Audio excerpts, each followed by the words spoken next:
निम्नलिखित में से कौन सी नदी गंभीर नदी की सहायक नदी है? गंभीर नदी की सहायक नदी कौन सी नदी है?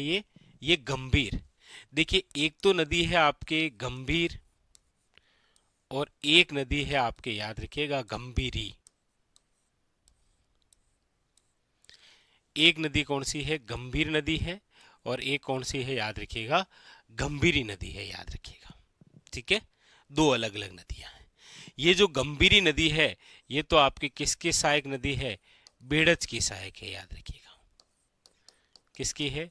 बेड़च की सहायक है। इसीलिए आप पढ़ते हैं कि गंभीरी और बेड़च नदियों के संगम पर हमारे राजस्थान का एक किला है जिसका नाम क्या है? चित्तौड़गढ़। जबकि ये जो गंभीर है इसका अन्य नाम है, याद रखिएगा, उटगन नदी। क्या नाम है? उटगन नदी। और ये वो नदी है जो किसका भाग है? याद रखिएगा, बंगाल की खाड़ी का भाग है। किसका है? बंगाल की खाड़ी का भाग। आप सुनते हैं ना कि राजस्थान में पूर्णतः मिट्टी से निर्मित जो बांध है, पांचना बांध, वो इसी नदी पर बना हुआ है। कौन सा बांध है? पांचना बांध, जो कि आपके कहां पर बना हुआ है? करौली में। मिट्टी से निर्मित, याद रखिएगा, पांचना बांध, करौली। यहां पर पूछा गया है कि गंभीरी नदी की सहायक नदी है। पहला ऑप्शन है काली सिंध। आप कहेंगे सर, काली सिंध जो नदी है वो आप सब जानते हैं चंबल की सहायक नदी है। इसीलिए तो आप पढ़ते भी हैं कि इसकी एक सहायक नदी है आहू। आहू और काली सिंध नदियों के संगम पर हमारे राजस्थान का एक प्रसिद्ध जल दुर्ग बना हुआ है जिसका नाम है गागरोन दुर्ग, जो कि आपके एक प्रकार का क्या है? ओदक यानी कि जल दुर्ग है। ठीक है, सी ऑप्शन के अंदर दे रखा है सूकड़ी। आप कहेंगे सर ये जो सूकड़ी नदी है ये आपके किसकी सहायक नदी है? तो आप कहेंगे सर लूणी की। किसकी सहायक नदी है? याद रखिएगा, ये लूणी की सहायक नदी है। एक शब्द दे रखा है मोरेल। वैसे तो एक शब्द होता है मोरेन और एक शब्द क्या है? मोरेल। और ये जो मोरेल है, याद रखिएगा, ये आपके किसकी सहायक नदी है? तो आप कहेंगे सर बनास की। बनास किसकी है? तो आप कहेंगे सर चंबल की। यहां पर पूछा गया गंभीर नदी की सहायक नदी कौन सी है? तो ऑप्शन नंबर बी बचा है केवल, कौन सा? शेषा। ठीक है, तो B is a correct answer, याद रखेंगे। अगला अगला क्वेश्चन लीजिए, क्या पूछा जा रहा है। अगला क्वेश्चन है आपके सामने, ये लीजिए कि राजस्थान के किस शहर को घंटियों का शहर भी कहा जाता है? राजस्थान का ऐसा कौन सा शहर है जिसे घंटियों का शहर कहते हैं? झालरा पाटन है, झुंझुनू है, जैसलमेर है और जालोर है। बताइए। आप कहेंगे सर जालोर जो है इसे तो आप कहते हैं ग्रेनाइट सिटी। जैसलमेर जो है, इस जैसलमेर को आप कहते हैं राजस्थान की स्वर्ण नगरी, पीला शहर, इसे आप कहते हैं पंखों की नगरी, इसे आप कहते हैं गलियों का शहर, और इसे आप कहते हैं हवेलियों का नगर। याद रखिएगा। ठीक है, झुंझुनू जो है, याद रखिएगा, यह हमारे राजस्थान का क्या है? ताम्र जिला है। बचा क्या कि घंटियों का शहर किसे कहते हैं? झालरा पाटन को, याद रखिएगा। झालरा पाटन राजस्थान के कौन से जिले में है? झालावाड़। और झालावाड़ को आप कहते हैं राजस्थान का नागपुर। क्या कहते हैं? राजस्थान का नागपुर। याद रखेंगे। तो यहां पर जो पूछा गया कि घंटियों का शहर, ऑप्शन नंबर क्या हो जाएगा?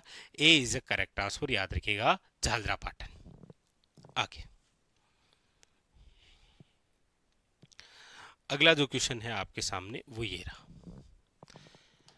पूछा जा रहा है कि राजस्थान के निम्नलिखित में से किस क्षेत्र में, और कोष्टक में लिखा है क्षेत्रफल की दृष्टि से वनावरण सबसे कम है। देखिए, वर्तमान के अंदर जो वन रिपोर्ट है, यदि हम उसकी चर्चा करें, वन रिपोर्ट 2023, और ये जो वन रिपोर्ट 2023 है यही नवीनतम है। वन रिपोर्ट 2023 के अनुसार याद रखिएगा, चाहे आपको राजस्थान में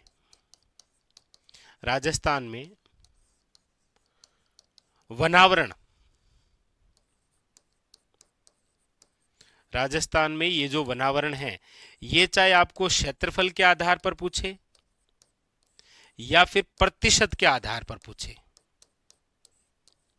इन दोनों के आधार पर, चाहे वो क्षेत्रफल के आधार पर पूछे और चाहे प्रतिशत के आधार पर पूछा जाए आपको कि क्षेत्रफल या प्रतिशत के आधार पर सर्वाधिक वनावरण कहाँ है और न्यूनतम वनावरण कहाँ है, तो सर्वाधिक जो वनावरण है वो है उदयपुर में और न्यूनतम जो वनावरण है वो है आपके चूरू में। इस बार की जो रिपोर्ट आई है ना, वो ये कह रही है कि चाहे आपको क्षेत्रफल के आधार पर पूछ ले या फिर प्रतिशत के आधार पर पूछ ले, दोनों में ही सर्वाधिक पूछे तो उदयपुर है और न्यूनतम पूछेगा तो कौन सा है, याद रखिएगा चूरू। यहां पर पूछ रहा है सबसे कम है तो चूरू, ऑप्शन नंबर क्या है, याद रखिएगा ए इज करेक्ट आंसर।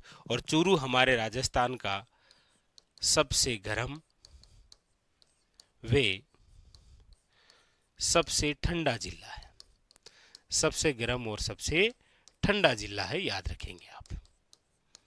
तो यहां पर ऑप्शन नंबर जो है वो क्या हो जाएगा, ए इज ए करेक्ट आंसर। ठीक है, आगे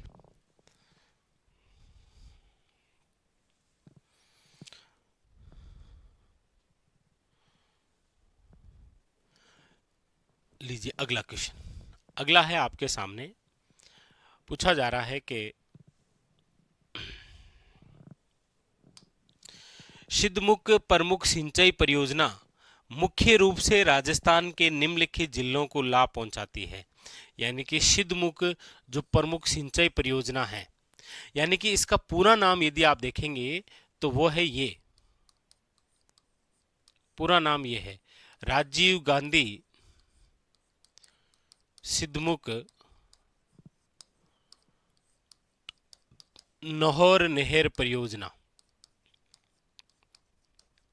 सबसे पहले तो ये जो नहर परियोजना है कौन सी नदी पर है, तो याद रखिएगा ये जिस नदी पर है वो है आपके रावी प्लस व्यास, रावी प्लस व्यास।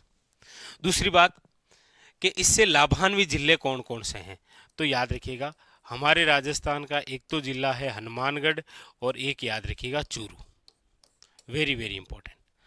नौहर, भादरा और राजगढ़, हनुमानगढ़ और चूरू के क्षेत्र याद रखिएगा, इससे क्या है लाभान्वित। ऑप्शन नंबर हो जाएगा यहां पर डी। अगला अगला है आपके सामने, ये लीजिए। अगला पूछा जा रहा है कि किशनगढ़ जो चित्रकला शैली है उसी की प्रसिद्ध पेंटिंग का नाम बताइए जिसे एरिक डिक्सन ने भारत की मोनालिसा कहा है। यहां पर पूछ रहा है कि निम्न में से भारत की मोनालिसा किसे कहा गया है। लेकिन सबसे पहले यहां पर एक शब्द है मोनालिसा, ये क्या है, क्योंकि कई बार एग्जामिनर ये भी पूछ लेता है निम्न में से मोनालिसा एक प्रसिद्ध है, याद रखिएगा ये एक पेंटिंग्स है और इसके जो चित्रकार थे मोनालिसा के पेंटिंग के चित्रकार, उसका नाम है लियोनार्दो दा विंची, लियोनार्दो दे विंची, याद रखिएगा। अब आते हैं कि यहां पर पूछा गया कि भारत की मोनालिसा किसे कहते हैं, तो याद रखिएगा वो कहते हैं आपके जिस पेंटिंग को, उस पेंटिंग का नाम है बनी ठनी का चित्र।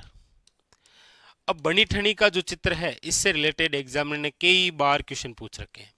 क्या क्या पूछ रखे हैं, सबसे पहले तो आपके सामने कि निम्न में से किस पेंटिंग्स को भारत की मोनालिसा की संज्ञा दी गई है, बनी ठनी का चित्र। बनी ठनी का चित्र निम्न में से कौन सी चित्र शैली से संबंधित है, तो याद रखिएगा किशनगढ़ चित्र शैली, ये क्वेश्चन आया है, किशनगढ़ चित्र शैली। फिर क्वेश्चन आता है बनी ठनी का चित्रकार कौन था, तो याद रखिएगा इसका जो चित्रकार था वो था मोर ध्वज निहाल चंद, याद रखिएगा। निम्न में से ये जो चित्रकार है मोर ध्वज निहाल चंद, ये किसका दरबारी था? तो याद रखिएगा सावंत सिंह। सावंत सिंह का अन्य नाम क्या है? याद रखिएगा नागरीदास। सावंत सिंह या नागरीदास का संबंध कौन से वंश से है? याद रखिएगा ये किशनगढ़ के राठौड़ राजा थे। इन्हीं की प्रेमिका का चित्र है कौन सा? बनी ठनी का चित्र। लेकिन इसको किसका स्वरूप बताया गया है? याद रखिएगा राधा का स्वरूप। ये किसका स्वरूप है? याद रखिएगा राधा का। Very very important. तो ये काफी सारे क्वेश्चन जो है वो आ ही जाते हैं। तो यहां पर जो पूछा गया, याद रखिएगा ऑप्शन नंबर हो जाएगा D is a correct answer. ठीक है, आगे अगला है आपके सामने कि राजस्थान की पहली महिला मंत्री कौन थी? लीजिए, राजस्थान की प्रथम महिला मंत्री।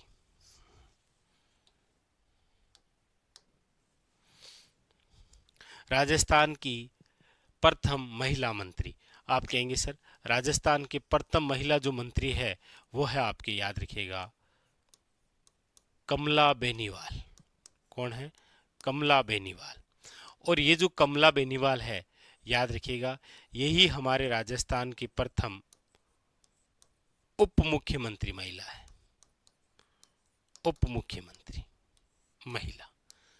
तो यही राजस्थान की प्रथम महिला मंत्री है और यही हमारे राजस्थान की प्रथम उप मुख्यमंत्री महिला है। हालांकि आप सब जानते हैं कि हमारे राजस्थान की दूसरी उप मुख्यमंत्री महिला जो है वो वर्तमान में कौन है? तो आप कहेंगे सर दिया कुमारी। दिया कुमारी। और हमारे राजस्थान की एकमात्र महिला जो सीएम बनी वो है कौन? वसुंधरा राजे सिंधिया। याद रखेंगे, राजस्थान की प्रथम महिला सीएम कौन बनी थी? वसुंधरा राजे सिंधिया। तो यहां पर पूछा गया था कि पहली महिला मंत्री कौन बनी थी? याद रखिएगा कमला बेनीवाल। कौन है? कमला बेनीवाल। ऑप्शन नंबर क्या है यहां पर? D is a correct answer. आगे अगला क्वेश्चन, अगला है आपके सामने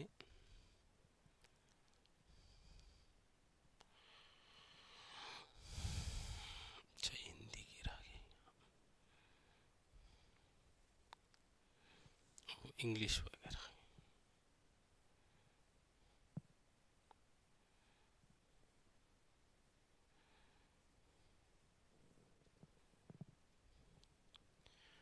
अच्छा ये रहा, लीजिए।